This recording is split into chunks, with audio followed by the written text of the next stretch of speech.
Bon dia a tothom, buenos días a todas y a todos. Me llamo Joan Benach, soy el director del Gretchen Conet y codirector del Public Policy Center. Realmente es un placer pues, daros la bienvenida en nombre del centro, del Grupo de Investigación Gretchen Conet y de la Fundación Instituto Hospital del Mar de Investigaciones Médicas y MIM a este acto de presentación de los resultados de este proyecto, un proyecto que creo que es importante, el proyecto GIGOSH, con los retos tan impresionantes que hoy día tenemos en el mundo laboral y especialmente por razones políticas, tecnológicas, laborales, sociales, etcétera.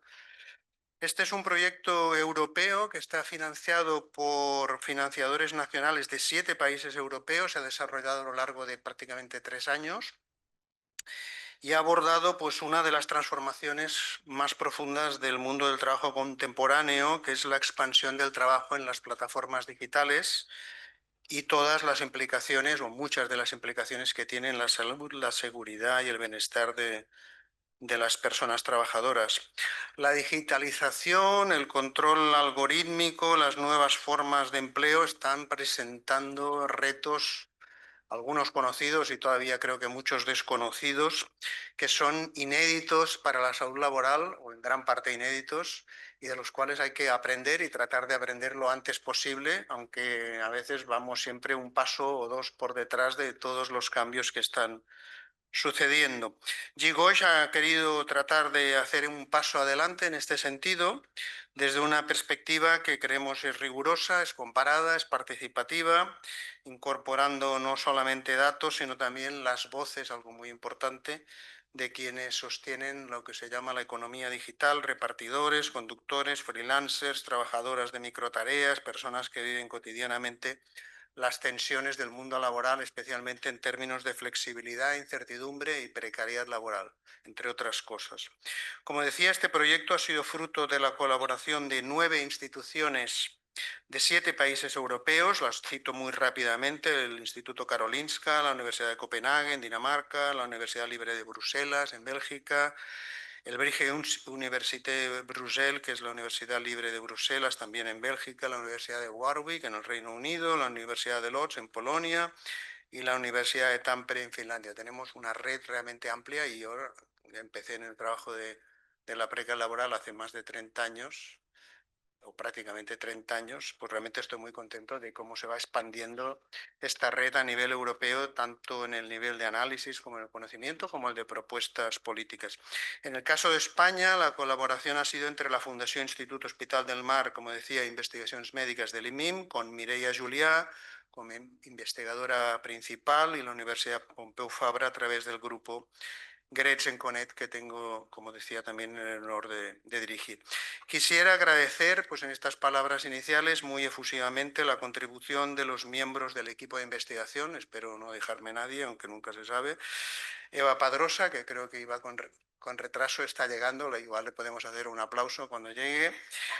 Sandra Verdaguer, Edgar Vicente, Francesc Xavier Belvis, Paco Belvis, que está por allá, Mariana Gutiérrez, que está por allá, Ferran Montaner, que está por acá, y también la inestimable colaboración de Astrid Eskrik, Nayana Pastrana y Humberto Jiménez, que no está aquí, está ahora en Chile. Estaba hasta hace pocos días con nosotros y volverá también en unas semanas, entre otras muchas personas que han hecho posible este trabajo. Pero sobre todo creo que es fundamental agradecer pues toda la colaboración, todo el trabajo, toda la participación de las personas trabajadoras de las plataformas, los inspectores e inspectoras de trabajo, los representantes sindicales, los técnicos del Ministerio de Trabajo y Economía Social, que han participado en las entrevistas, han aportado su experiencia, su conocimiento, su dedicación y su interés en este estudio. Porque sin sus testimonios realmente este estudio no tendría la mirada que trata de ofrecer, esa mirada global, analítica, interesante, esa mirada humana y al mismo tiempo crítica, ¿no?, que creo que tiene este estudio. Bueno, el informe que hoy presentamos, entonces, trabajar en plataformas digitales, ¿qué sabemos sobre salud y seguridad?, me parece que nos invita a dar, como antes comentaba, a dar un paso adelante, a reflexionar sobre cómo garantizar derechos, protección, salud en el nuevo mundo del trabajo que se está construyendo, tan complicado. Y más allá de describir un fenómeno, este estudio busca abrir un debate. Ojalá que tenga continuidad y profundidad en los próximos meses y en los próximos años, que es cómo construir un futuro del trabajo en un mundo cada vez más digitalizado y que sea pues más justo, más saludable, más sostenible, más allá de las palabras. Hacer las palabras no cuesta mucho, ¿no? Las oímos por todas partes sobre la sostenibilidad, la justicia y los temas ligados con la salud, pero en la práctica todo es mucho más complicado. Bueno, con este espíritu damos inicio a esta jornada de presentación. Esperamos pues, que los resultados, las reflexiones, el diálogo de hoy contribuyan a fortalecer las políticas públicas, la acción colectiva en defensa de la salud laboral en esta era de los algoritmos y la inteligencia artificial. Muchas gracias y paso la palabra a Mireia para iniciar la jornada. Bueno, jo sóc la Mireia Julià, sóc una de les IPs del projecte d'aquí que es va fer a Espanya. Bueno, primero preguntar si entendéis el catalán o no. Las presentaciones son en catalán porque bueno, no lo pensé. Bueno, pero ya lo paso al castellano, no pasa nada. Pues yo soy la IP del Hospital del Mar Research Institute, que formaba parte, como ha dicho Joan. Ahora algunas cosas son repetidas de lo que ha contado Joan sobre quiénes somos y quiénes formamos parte del grupo, ¿vale? Bueno, pues mi parte, pues hablaré un poco de la parte metodológica, qué es el proyecto, quiénes formaban parte del proyecto, cuáles eran los objetivos y cómo hicimos que este proyecto pues tirara adelante, ¿vale? Bueno, pues ¿quiénes somos?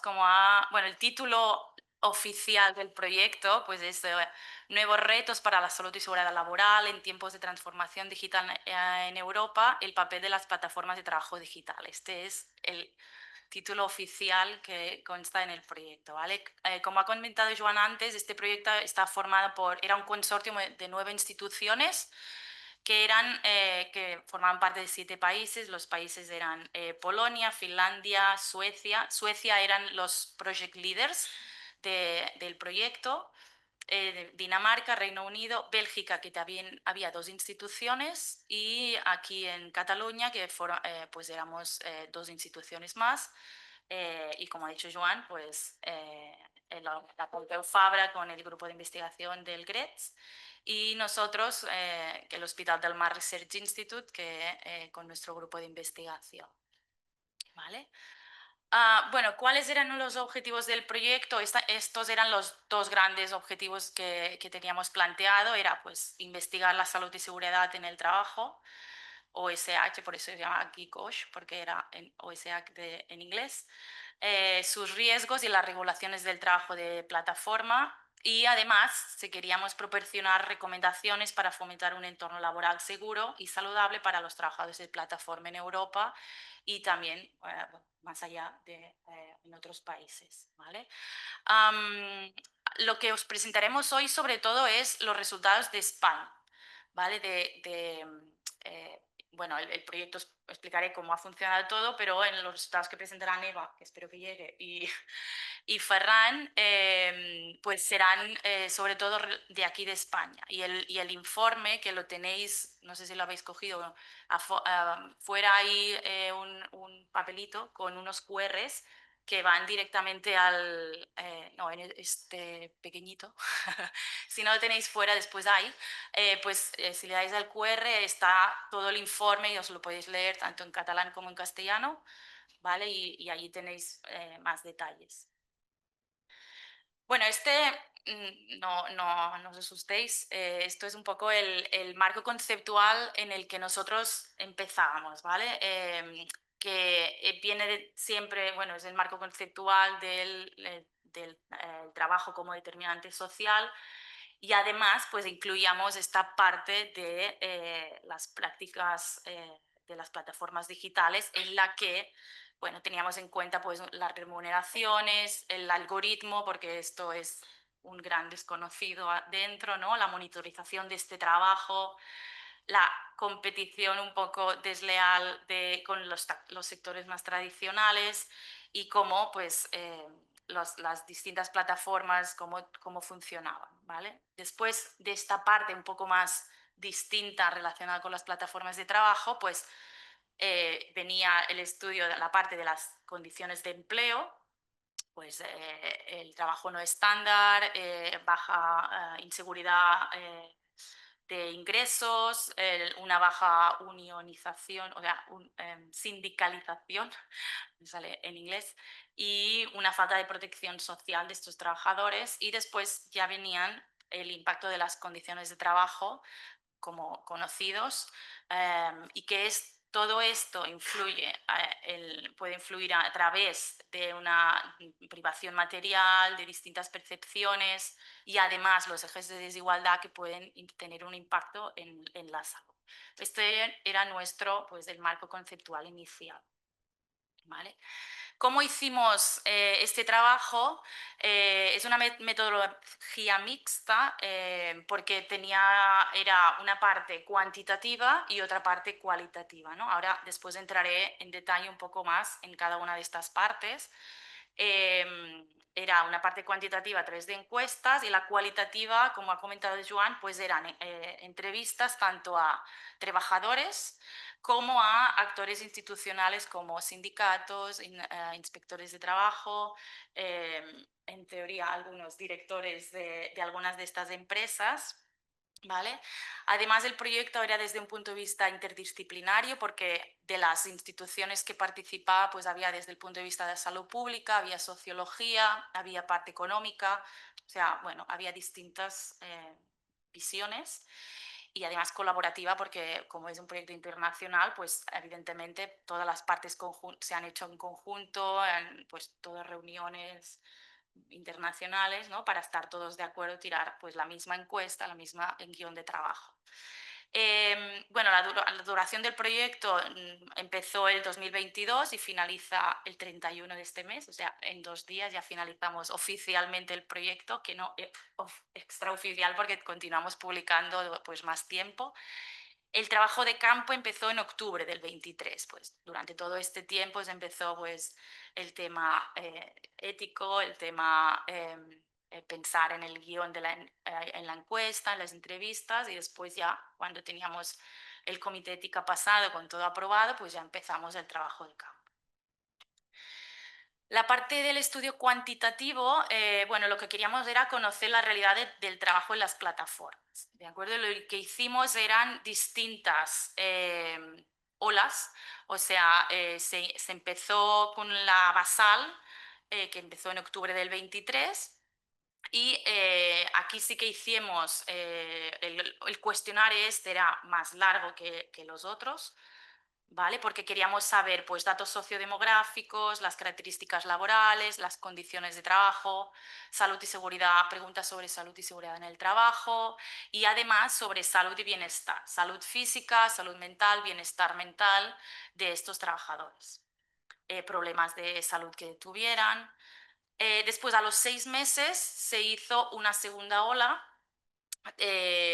y después a los otros 6 meses se hizo una tercera, pero en este caso solo nosotros la hicimos, solo nosotros la continuamos haciendo. La segunda sí que la hicieron todos los el resto de países, pero esta tercera solo tenemos datos nuestros, con lo cual nosotros tendremos un poco una mirada un poco más larga de estos trabajadores, ¿no?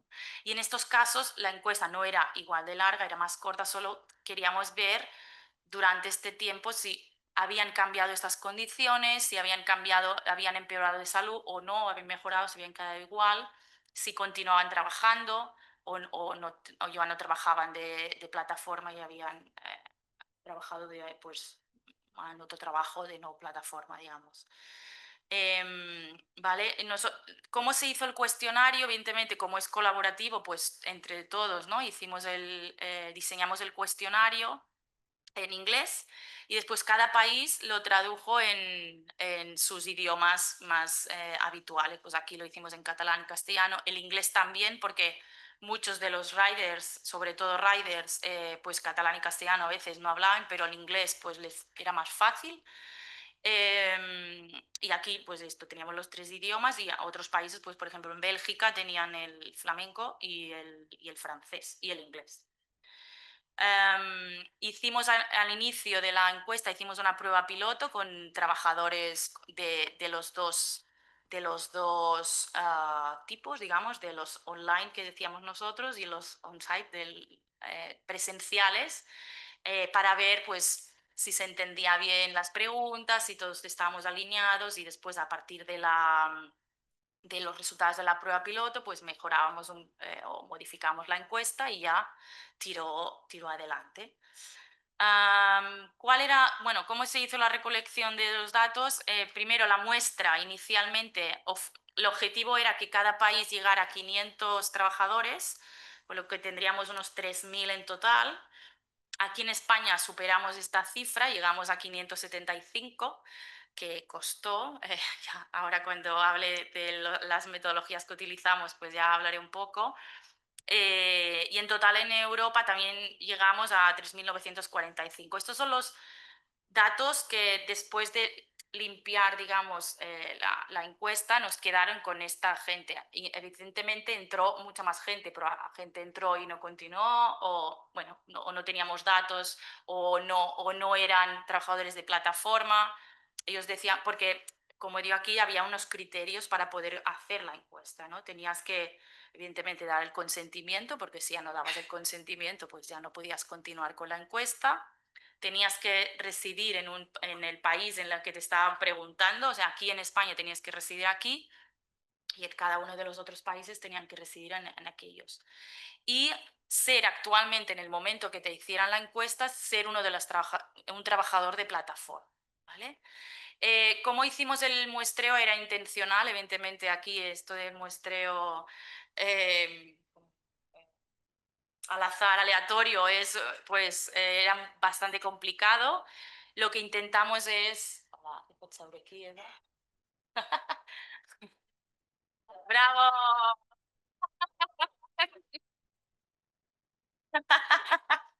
Ya te he dicho que no puedo rematar.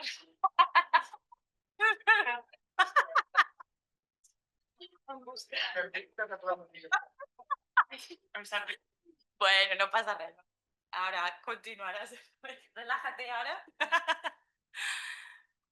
Pues lo que decía, ¿no? El muestreo fue intencional porque en este tipo de muestra pues es muy difícil hacerlo aleatorizado, y lo que sí que intentamos es tener un poco de diversidad de ocupaciones. Nuestra idea inicial era tener 250 trabajadores de cada uno, o sea, 250 online, 250 presencial. Bueno, ya después os contaré un poco que no nos quedó así bien, pero conseguimos bastante diversidad. También que hubiera diversidad de género, de edad y de distintas trayectorias. Y gente que que llevara un poco más de tiempo y a otros a lo mejor más poquito tiempo, ¿no? Para intentar encontrar un poco la más diversidad posible. Bueno, ¿qué estrategias utilizamos? Inicialmente dijimos, bueno, pues hacemos una campaña en redes y aquello ya funcionará. Teníamos una previa de otro proyecto que nos funcionó muy bien esto, pues aquí, pues no. Miro allí la Mireia, pues no funcionó. O sea, bueno, pues dijimos, vale, ¿qué hacemos? Después hicimos difusión en grupos de trabajadores a través de sus redes sociales. Mira, estamos haciendo este proyecto, lo podéis difundir. Bueno, pues las personas no veían esto bien y nos bloqueaban, no se fiaban de nosotros y nos bloqueaban. Bueno, colaboramos, pues los miro a vosotros porque recibisteis distintos mails nuestros. Hola, lo puedes pasar a trabajadores a través de los sindicatos. Bueno, algo hubo, tampoco fue muy ideal, pero bueno, hubo algo. Contacto directo a través de cuentas creadas. Después al final hicimos pues folletos y los pegamos por la calle.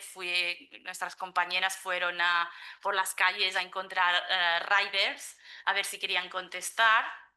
Que esto funcionó, costó, pero esto finalmente funcionó a este tipo de perfil de trabajadores porque no había manera de poder contactar con ellos. Lo que funcionó para la gente online es que hicimos la encuesta fue una microtarea de estas de plataformas. Y así ellos, pues, mira, hay un trabajo, bueno, de 10 minutos, pero bueno, y hacían respondían la encuesta y era una de las tareas, ¿no? de aquí. Em, Claro, costó mucho, ¿no? Es lo que estaba comentando antes. Del tipo de perfil de trabajadores, por ejemplo, no pudimos encontrar gente de limpieza muy poca, gente de curas a personas mayores, sabemos que también hay, pues súper difícil. Bueno, pero aún así las limitaciones, creo que tenemos una bastante amplitud de perfil de distintas tareas, ¿no? La encuesta fue online y bueno, utilizamos el RedCap, que es un programa en el que pues, se encuestan y allí ya tienes toda la información. Estaba todo junto de todos los países y cada país también veía su propia información y podías hacer el análisis junto o de cada país por separado. Después, en el estudio cualitativo en personas trabajadoras, bueno, el objetivo era profundizar en la comprensión del fenómeno desde la perspectiva de estos trabajadores, ¿no? Que viven sus experiencias, las percepciones, qué condiciones de vida tenían y sus efectos en la salud, qué percepción tenían también del trabajo que te puede afectar en la salud. En este caso no se hicieron 3 olas, sino 2 de entrevistas. Una primera ola, pues hubo 124 en toda Europa. Aquí en España hubo 20 entrevistas de distintos perfiles también de trabajadores. Intentábamos hacer pues que hubiera una diversidad para poder entender, ¿no? Todas las experiencias según sus trabajos que tenían. El guión, evidentemente, se hizo pues, de manera colaborativa, se hizo una formación a todos los entrevistadores para que, pues, desde el punto de vista de la entrevista, pues, fueran todos desde ¿no? por igual para poder sacar conclusiones de forma conjunta. Y el guión lo que incluía era sobre todo temas de seguridad y salud laboral, también condiciones de trabajo, autonomía y este control algorítmico, a ver cómo lo percibían ellos, qué experiencias tenían. También la satisfacción del trabajo, el sentimiento de pertenencia como grupo y también a planes de futuro, a ver cómo veían ellos, ¿no? A los 6 meses de esta primera entrevista hubo otra segunda entrevista que, bueno, esto no lo he contado antes, las Ns que veíamos, evidentemente en la parte cuantitativa hubo una bajada espectacular de personas que contestaron la segunda y espectacular también a nosotros la tercera, aunque no tanto, pero de 3.000 pasamos a 300, lo veis aquí. De 3.900 a toda Europa pasamos a 385 a toda Europa y nosotros, aún así, éramos los que aportábamos más de estos trabajadores, ¿no? O sea que, bueno, es bastante la sangría de trabajadores porque cuesta mucho volver a contactar. Eran trabajadores que habían dicho que querían ser contactados para futuros estudios o para segundas olas porque ya les explicábamos todo, cómo lo haríamos.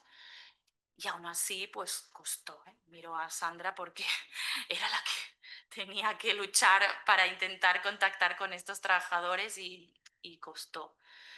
Claro, aquí no hubo tanta pérdida de seguimiento, eran 20, a la segunda ola pasamos a 16, porque bueno, es una cosa más personalizada, son entrevistas.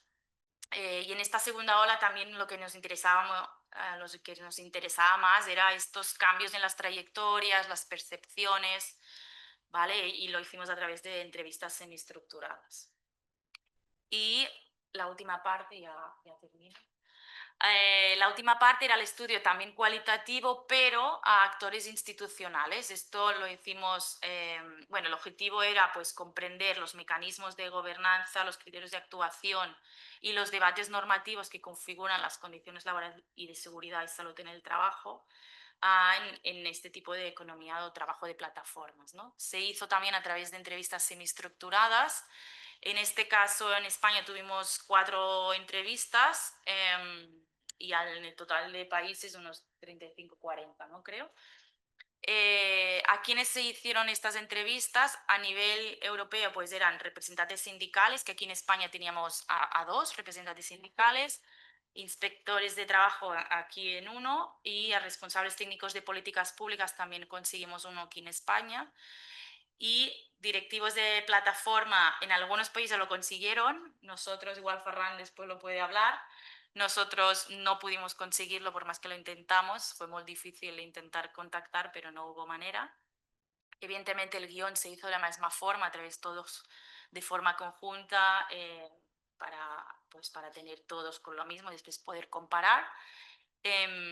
Se tradujo lo mismo en los idiomas y lo que interesaba en los riesgos y desafíos de la salud y la seguridad asociada al trabajo, el rol institucional de sindicatos, plataformas, inspecciones, responsables políticos en todo el tema de la seguridad, la salud y seguridad en el trabajo, el contexto regulador tanto a nivel nacional y europeo para comparar y perspectivas de futuro y qué reformas pues, serían necesarias para mejorar la protección de estos trabajadores. Además de las entrevistas, la parte con los actores institucionales, también hubo un análisis documental de las políticas que existían en los distintos países sobre salud y seguridad en el trabajo, y aquí evidentemente se hizo especial mención a la ley Rider de aquí y qué influencia tenía en el debate europeo, porque la verdad es que bueno, pues es bastante innovadora. Y todos los países pues la quieren conocer y hay debate detrás, ¿no? Pues el objetivo de este documento pues era identificar coincidencia e indiferencias entre estas leyes existentes, ejemplos de buenas prácticas en algunos países que se pudiera pues aplicar en el resto o al menos en algunos, y qué desafíos comunes había en este tipo de trabajos, en estas problemáticas.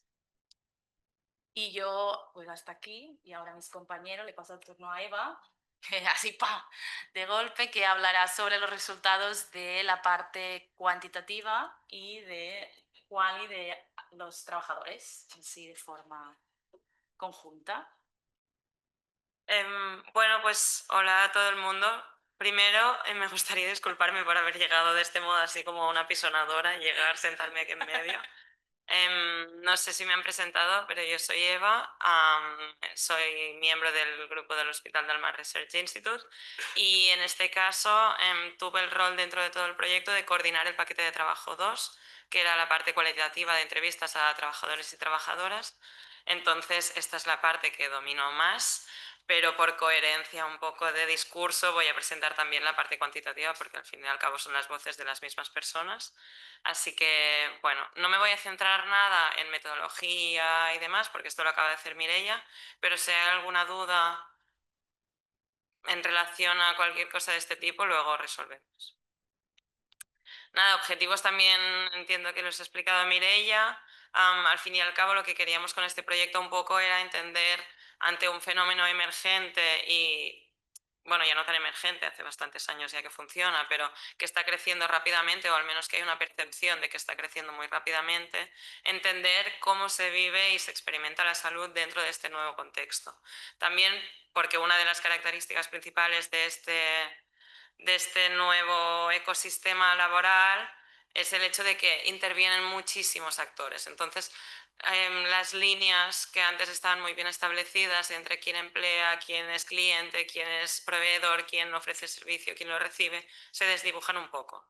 Entonces, quisimos con varios países estudiar los riesgos que todo ello representaba para la salud laboral y la seguridad en el trabajo de todas estas personas.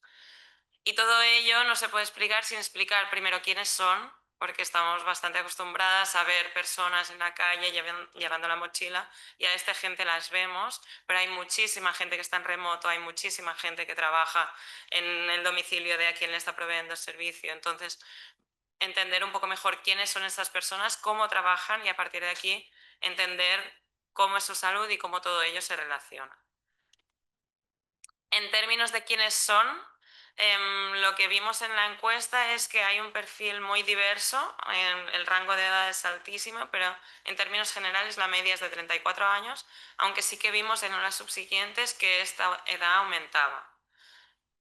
Es difícil generalizar esto porque, como ha explicado Mireia, pues la pérdida muestral fue muy grande, especialmente en otros países, pero bueno, puede ser que las personas que aguantan más tiempo dentro de las plataformas digitales sean de personas de mayor edad o no. Pero bueno, al menos nuestros resultados es lo que muestran. También una gran mayoría de personas con estudios universitarios, un 68%, y en este caso, en las olas disminuía este porcentaje, de modo que podríamos ver una tendencia un poco contraria. Y también vimos que había más hombres que mujeres en los trabajos que eran presenciales, todos aquellos que se desarrollan o bien en la calle o bien en domicilios, y en cambio había más mujeres en todo aquello que era en remoto. Y también en los trabajos presenciales había más personas con background migratorio. Entonces todo ello, también el hecho de que, aunque hemos sacado como grandes conclusiones de pues la gente era así, la gente era así, vimos en general que había muchísima diversidad. Entonces pensamos que era importante, aunque esto lo sacamos de las entrevistas, hablar un poco de qué trayectorias, qué perfiles de personas entran, cuáles se quedan y cuáles se van de las plataformas. Entonces vimos a grandes rasgos 3 tipos de trayectorias, un poco relacionadas entre ellas. Vimos en un primer caso trayectorias que eran como un espacio de entrada y refugio. Al fin y al cabo las plataformas están capitalizando muchas mancanzas, muchas limitaciones del mercado laboral. Entonces todas las personas que tienen que hacer frente a estas limitaciones encuentran ahí un refugio. Entonces había gente que entraba por este motivo. Había trayectorias un poco más híbridas, de ahora entro, ahora me salgo, ahora más, ahora menos, y era sobre todo gente que lo hacía como un trabajo complementario, como un extra, sea para ganarse un dinero, sea porque hago una cosa que me gusta, sea porque pues ahora estoy de baja y pues tengo tiempo o lo que sea. Y luego había un poco la mutación del primer grupo, que eran las trayectorias de permanencia forzada. Gente que veía los problemas de las plataformas digitales, que no les estaba sentando bien, que no les gustaba, pero sin embargo no podían salir de ahí. Entonces, para daros un poco más de info, porque os he pegado todo el rollo, un ejemplo, había un hombre con background migratorio que trabajaba en remoto, ahora sí, era un chico que hacía trabajos más multimedia, que lo que decía, el motivo por el cual entró, decía, cuando llegué yo tenía muchas ganas de trabajar en físico, en presencial, pero estando aquí, un lugar nuevo y toda la cosa, pero sin embargo me fue difícil encontrarlo. La verdad es que no pude por el tema de papeleo, ¿sabes? Temas legales. Lo que vemos que pues toda la gente que no puede acceder al mercado laboral porque no tiene papeles, no tiene permisos, no tiene lo que sea, encuentra ahí un nicho al cual se puede como agarrar. Entonces, pues nada, quise aprovechar como mis habilidades, y creo que me faltó mencionar que también soy estudiante de ingeniería multimedia, edita vídeos y demás, y encontré en ese tipo de plataformas la oportunidad de hacer y generar ingresos por medio de mis habilidades. Fue como que la necesidad me llevó a empezar a moverme por este medio. Así que bueno, evidenciar un poco esto de la entrada un poco como refugio. También en esta trayectoria había muchas personas que eran estudiantes, que lo hacían pues mientras, porque así se podían compaginar mientras estaban estudiando y demás. En cambio, cuando hablamos de personas que tenían estas trayectorias como más híbridas, vemos casos un poco más de esto, de complemento salarial, sea del hogar o sea de la propia persona. Aquí había una mujer que también trabaja en remoto, que nos decía, bueno, tengo la suerte y la posibilidad de no tener la presión de conseguir un dinero mensualmente, sino que, como te decía, mi trabajo es un complemento del ingreso familiar, viendo un poco esto que os comentaba. Porque, por supuesto, cobro en la medida de las horas que trabajo, que desgravo, ¿no? Entonces, si un mes llegara a no haber trabajo para mí por casualidad, yo cobraría 0 ese mes. Entonces, bueno, a pesar de que esta persona lo hace un poco por voluntad, también ya deja entrever estas limitaciones que tiene el propio trabajo de plataforma, que luego lo hablaremos. Y esto que os decía, esta un poco mutación del primer grupo que se convertía en permanencia forzada. Aquí había un hombre que trabajaba presencial, que decía, es que estás tan en la precariedad que parece que no hay otro escenario posible. Es como si como si metieses la pierna en el fango y no pudieras salir. Y entonces eso también afecta de, ay no, porque bueno, estudia una FP, o esto lo decía como para buscando alternativas, Y luego decía, él mismo se autodecía, es que no tengo tiempo, no tengo tiempo. Entonces es como la situación constante de es que no puedo salir de aquí. Un poco evidenciando que la carga que supone cuando tienes que trabajar full time en las plataformas no te dan espacio para buscar alternativas. Entonces todo esto han salido cositas, pero nos lleva a pensar, vale, pues estas trayectorias entran, salen, se quedan, pero ¿cómo trabajan? ¿Qué es lo que les hace salir, entrar, quedarse?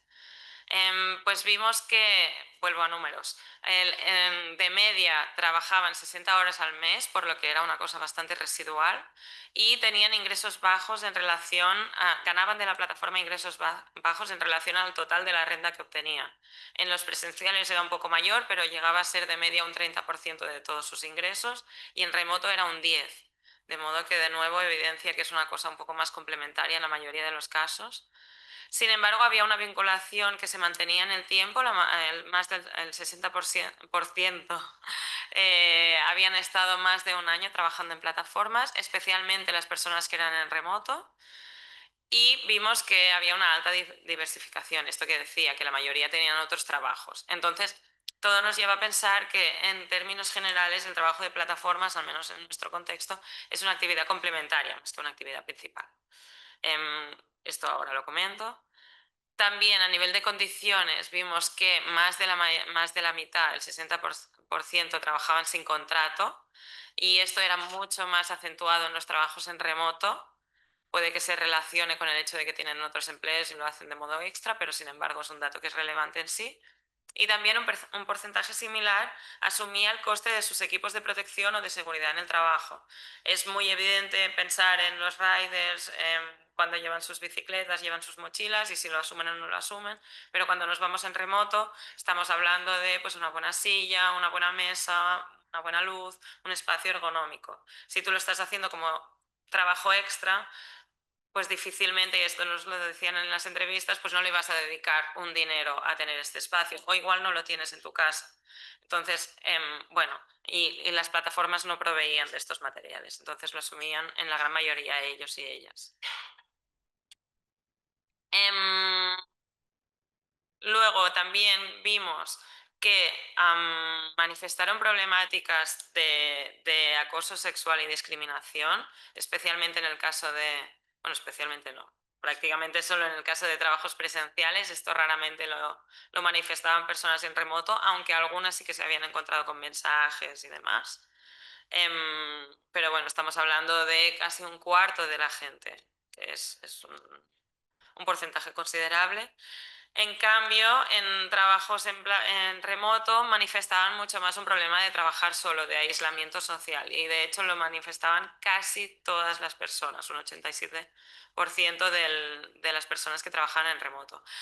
Pero este número tan grande hace como un poco pensar que el casi 60% que lo manifiestan en presencial es poco. Estamos hablando de más de la mitad de las personas que trabajan presencialmente, que las vemos por la calle, que también perciben aislamiento social. Quiero decir que es una problemática relevante en ambos grupos. Y una cosa que salió, esto especialmente en las entrevistas, salió muchísimo la incertidumbre como condición estructural un poco de las plataformas. Vimos fuentes de incertidumbre que eran nuevas de las plataformas digitales, relacionadas con algoritmos y demás, pero vimos otras que eran compartidas con personas que trabajan, que tienen trabajos informales, con personas que son autónomas, aunque sí que vimos que las plataformas las acentúan. Es decir, todas aquellas formas de incertidumbre que ya existen en el mercado laboral más tradicional, en la plataforma se acentúan. Por ejemplo, aquí vimos un hombre que trabajaba presencial. Cuando le preguntábamos, ¿y tú a la práctica sientes que puedes elegir tus horarios, tus días de trabajo? Y venía de contarnos, sí, porque yo por las mañanas, los lunes, luego estaba explicando un poco cómo se lo montaba, y luego quedo con mis amigos y demás. Y cuando específicamente ibas a preguntarle esto, nos decían no, porque al final los condicionantes son tantos que al final tienes que trabajar. La realidad es que tienes que trabajar las noches de domingo, sábados y viernes, prácticamente por obligación, porque si no, no facturas. Entonces sí hay esta idea de la flexibilidad, pero al fin y al cabo, si tú quieres conseguir un dinero, porque luego también hay un algoritmo que te penaliza, que no te penaliza, acabas no pudiendo elegir, pero siempre trabajando con una incertidumbre de si mañana habrá más trabajo, de si mañana habrá más dinero, de si mañana habrá más clientes. Luego también salieron muchísimos riesgos físicos, especialmente en trabajos presenciales, pero no solo. Las personas que trabajaban en remoto también manifestaban dolores de muñeca, manifestaban vista cansada, manifestaban dolor de espalda de estar sentadas tantas horas, también en espacios, en sillas quizá no del todo ergonómicas. Pero bueno, esto sí que era un problema principalmente de presenciales, entre la mitad y la mitad manifestaban posiciones agotadoras, temperaturas extremas y demás. Y ambos grupos presentaban dolores musculares, esto que decía, y que aumentaba a medida que aumentaban las olas, es decir, con la permanencia. Sin embargo, cuando hablábamos de salud autopercibida, manifestaron resultados positivos. La gran mayoría, más de la mayoría, sí que es cierto que disminuía un poquito a medida que aumentaba la permanencia, pero la gran mayoría, tanto en remoto como en presencial, manifestaba tener un buen estado de salud percibida. Entonces, esto fue algo que exploramos en las entrevistas específicamente porque nos llamó la atención y a medida que ibas rascando se iba matizando un poco. Por ejemplo, esta chica que trabajaba presencialmente, cuando le decías, vale, ¿me podrías hablar un poco de tu salud? Y decía, bueno, bien de salud, la verdad es que me siento bien. Bueno, hace un poquito que me hice un examen, todo bien. Sí, a veces me siento muy agotada, porque estoy como toda la semana en movimiento. Pero bueno, aprovecho que soy joven. Luego, cuando ibas directamente, esta chica era rider, ibas directamente a preguntarle, ¿crees que trabajar, esto es literal, ¿eh? ¿Crees que trabajar a través de como rider tiene un efecto en tu salud? Y decía, claro, puede tener consecuencias como de manejar tanto la bicicleta, las rodillas, los brazos, en la espalda, con el bolso se refiere a la mochila esa. A veces son supermercados y una lleva un peso muy... Y bueno, sí, las consecuencias. Por eso te digo, no voy a trabajar de esto toda la vida. Quiero decir que ella misma ya veía que esto era algo temporal. Y luego le preguntábamos, pero ¿y tú las notas ahora mismo? Y decía, sí, me he sentido muy agotada, la espalda, sí, de tanto llevar el bolso, las rodillas. A veces, bueno, estar parada también, sí. Quiero decir que el discurso empezaba diciendo, no, estoy muy bien de salud.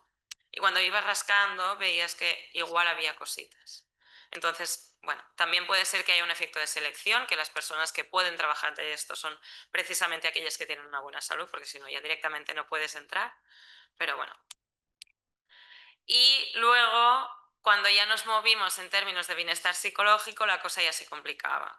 Primero, mencionar que la media del índice de bienestar emocional que usamos, el WHO5, se sitúa tanto en remoto como en presencial por debajo de la media europea. La media europea está en un 70% aproximadamente de personas trabajadoras, digo. Y en este caso, en la primera ola, las personas que estaban en remoto sacaban un 58, que es un poco más de la mitad, el WHO5 va del 0 al 100 y el 50 es la mitad. Y las personas que trabajaban presencial mostraban un índice, una media un poco menor. Pero a medida que aumentaba la permanencia, veíamos que las personas presenciales aumentaban esta puntuación media, pero las que estaban en remoto las disminuían. Esto habría que matizarlo, habría que verlo, en las entrevistas lo preguntamos y salieron cosas de, bueno, las personas que aguantan ahí más tiempo también son las que pueden aguantar. Había mucha gente que percibía que este trabajo les generaba problemas de salud, como la chica que mencionaba antes, que decía la espalda, las rodillas, y que salían, decían yo lo tengo que dejar porque ya me está afectando demasiado. Entonces puede ser que tras esta mejora de los presenciales haya este degoteo que vimos en las entrevistas en la segunda ola de personas que lo habían dejado, y en cambio el remoto es como que igual dejarlo no es tan evidente, también lo hacían de un modo más residual, entonces estas puntuaciones iban bajando. Porque cuando tú los preguntabas, lo que te decían era, manifestaban estrés. Esta chica que trabaja presencial también te decía estrés y preocupación, muchas. Desde que se llega aquí, uno mantiene corriendo el cerebro, no descansa, tú estás en constante corre. Y hay algo, decía, hay algo chistoso y paradójico, que cuando tú vas y cumples un horario de trabajo, tú sales y ya no te acuerdas de que estás en ese trabajo. Con esto no, tú te vas a tu casa y hubiera podido hacer más. Y eso es algo que no te deja y no sé por qué se contagia, y a todos nos pasa igual, a todos. Entonces, bueno, esta idea de sentir el hecho de no tener horario, de flexibilidad, como que te ancla un poco a pensar no estoy haciendo suficiente. Así que nada, ya para terminar, los datos numéricos coinciden, bueno, las voces como que dan profundidad a estos datos que vamos viendo, pero sí que se pone un poco de manifiesto que el trabajo en plataformas combina la autonomía aparente con precariedad real. Es decir, bajo esta idea de flexibilidad hay un problema de precariedad, lo cual tiene un impacto para la salud a corto plazo, pero también a largo plazo. Entonces, bueno, hay que hacer un ejercicio de repensar la salud laboral y los derechos en la era digital. Muchas gracias. Yo soy Ferran Montaner, yo estoy en el equipo de la UPF, del Grades en Connect, que forma parte del Public Policy Center. Voy a acelerar un poquito porque vamos con un poquito de retraso y además tengo la suerte de que parte de lo que voy a presentar es resultado de experiencias recogidas por representantes sindicales, técnicos del Ministerio de Trabajo, Inspección, etc. El Work Package 3, que es esta parte que explicaba Mireia, sobre todo, está centrado en las políticas, en la regulación, las perspectivas de futuro del trabajo digital, trabajo en plataformas, con especial atención a las implicaciones que tiene en materia de seguridad y salud laboral. Entonces, en este paquete de trabajo, las dos principales fuentes de información son este análisis documental que comentaba Mireia, de legislación, literatura, de estrategias nacionales de seguridad y salud, y entrevistas, inspectores, inspectoras, sindicalistas, técnicos del Ministerio de Trabajo y, idealmente, tal y como habíamos planificado, pues, representantes de plataformas, managers a diferentes niveles, pero que no accedieron a las entrevistas. De hecho, hubo una entrevista, pero que no pudimos utilizar porque cuando entendieron de qué era el estudio y que queríamos saber más sobre las condiciones de seguridad y salud en el trabajo, se negaron a firmar el consentimiento informado y, por lo tanto, pues bueno, nos da información sobre esta opacidad.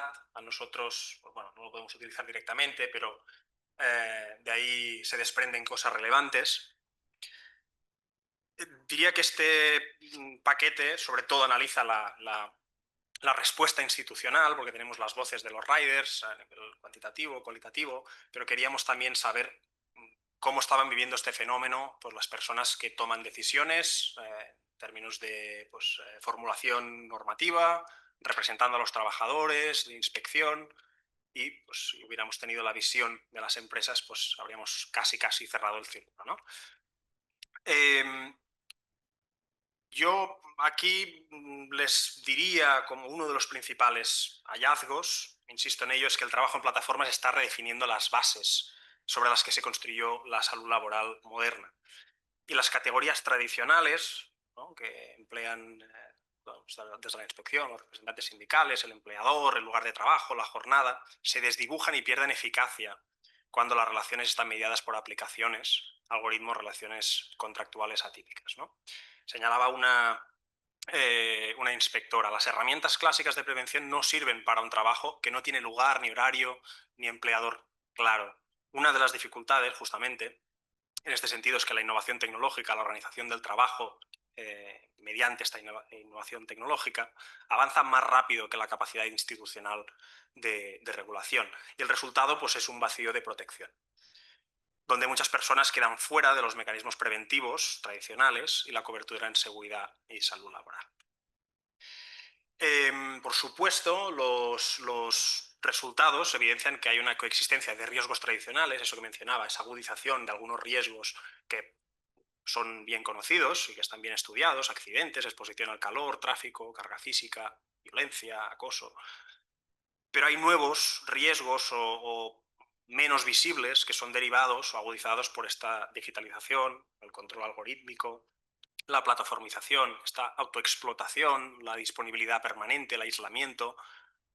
También la falta de medidas de prevención, y sobre todo en casos donde las personas trabajadoras lo hacían mediante una relación laboral autónoma, en muchos casos de falso autónomo, ¿no? Resumía un representante sindical: nunca he visto una plataforma que ofrezca formación en prevención.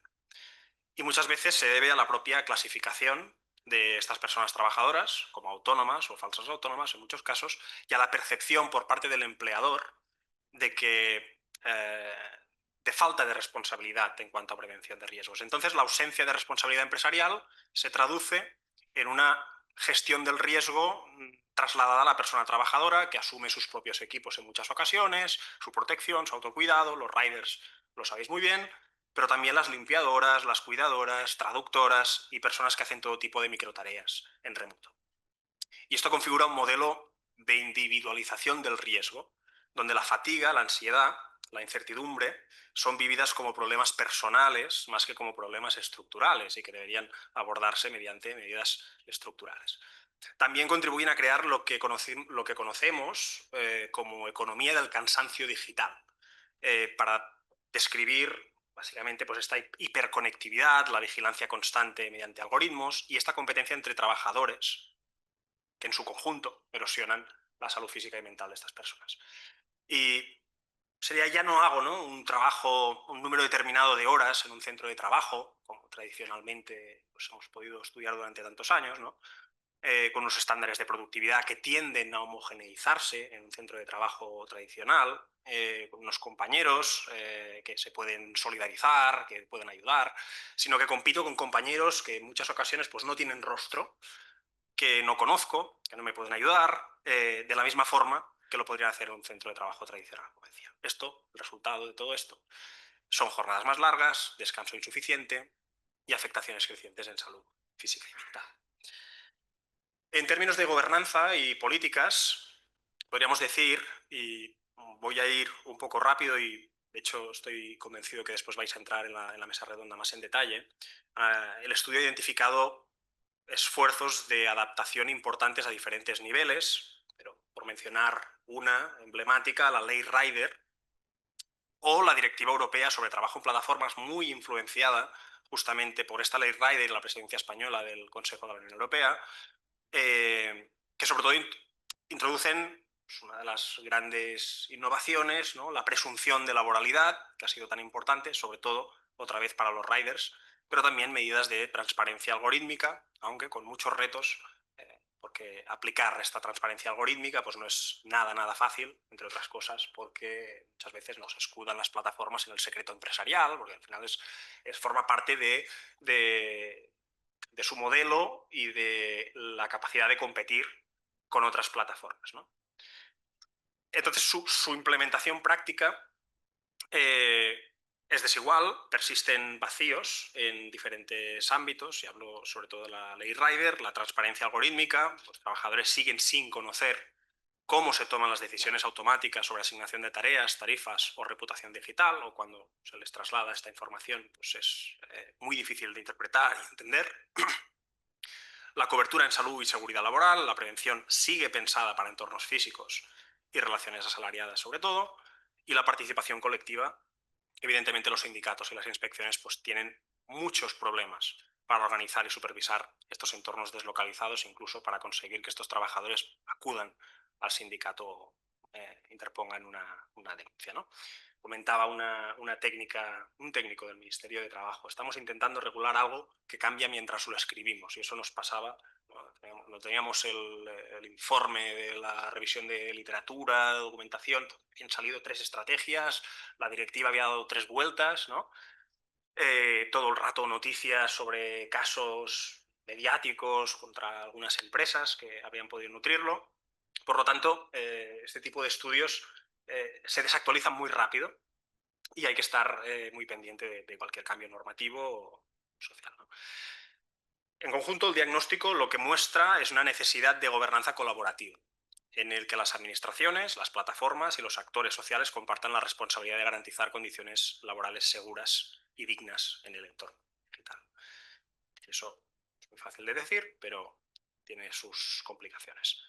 En cuanto a implicaciones para la salud y la seguridad de este tipo de trabajo, desprendido otra vez de este análisis documental y las entrevistas que hicimos con responsables, desde la perspectiva colectiva, el trabajo en plataformas constituye una fuente de precariedad laboral, que sabemos que es un determinante social de la salud bien reconocido, y combina sobre todo privación material, inestabilidad contractual, menos protección en términos de derechos laborales, explotación a violencia, la lista podría seguir y seguir. Todo ello fuente de riesgos para la seguridad y la salud laboral. Los resultados o algunas de las implicaciones principales que se desprendían de este análisis. Primero, ¿no?, la necesidad, y esto nos lo reiteraban todos los actores entrevistados, de enfatizar los riesgos derivados del trabajo en plataformas en la salud laboral del siglo XXI. O sea, Estatuto de los Trabajadores del siglo XXI, que al final igual tenemos que esperar al siglo XXII, pero enfatizando riesgos tanto psicosociales como físicos, ¿no? Y aquí, sobre todo, los psicosociales son los que están recibiendo más atención